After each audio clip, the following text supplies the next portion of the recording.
system, and stronger partnerships with regional organizations such as the African Union, the Caribbean Community, ASEAN, and the European Union are essential for addressing the deep-rooted causes of conflict.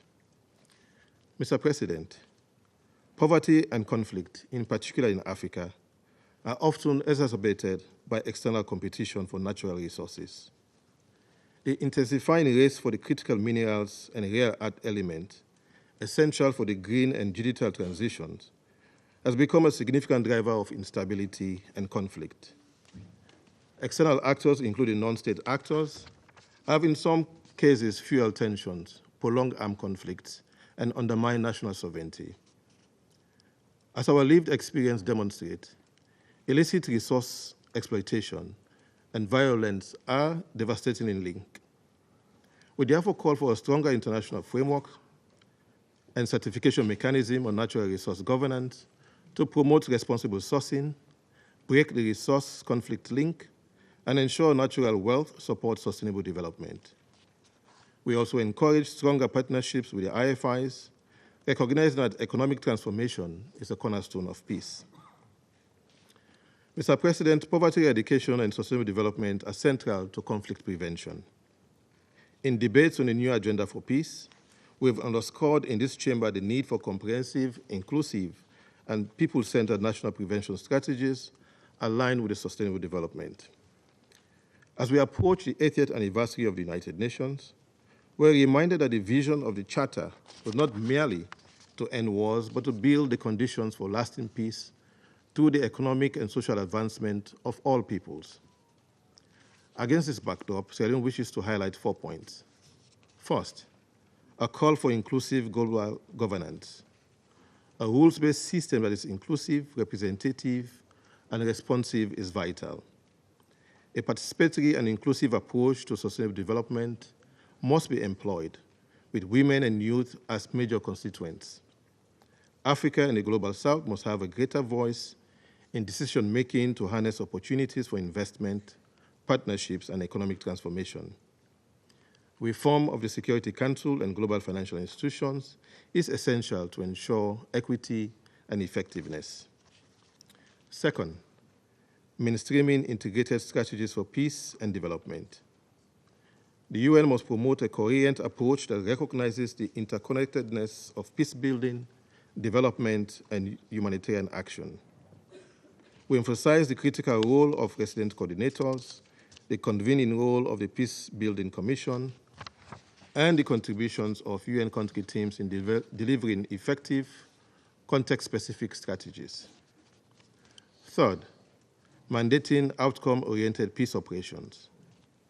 UN peace operations must be underpinned by long-term investment in reconciliation, recovery, and development. Peace operations should support nationally led strategies for poverty reduction, youth and employment, governance reform, and women empowerment, particularly in post-conflict settings. Fourth, consistent application of international law and economic reform to build trust.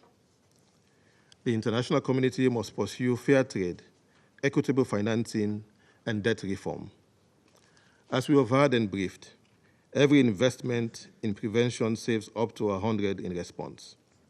Reforming the global economic system will help developing countries achieve the SDGs and build resilience to economic drivers of conflict. In Africa, we have seen how underdevelopment fuels vulnerability to conflict, but we have also witnessed the power of community-led peace building and regional partnerships. As we've heard from Chairperson Yusuf, the AU Silencing the Gun Initiative, Agenda 2063, the African Continental Free Trade Area, and the African Green Minerals Strategy are critical strategies that deserve full implementation and support. In closing, Mr. President, it is important to reaffirm that peace is not merely the absence of war, but the presence of justice, equity, and opportunity. Let us match our words with action by investing in sustainable development, upholding international law, and reforming global governance structures to ensure peace, development, and human rights for all. It starts with one word: ceasefire. Ceasefire in Sudan, ceasefire in Gaza, ceasefire in Myanmar, ceasefire in Ukraine,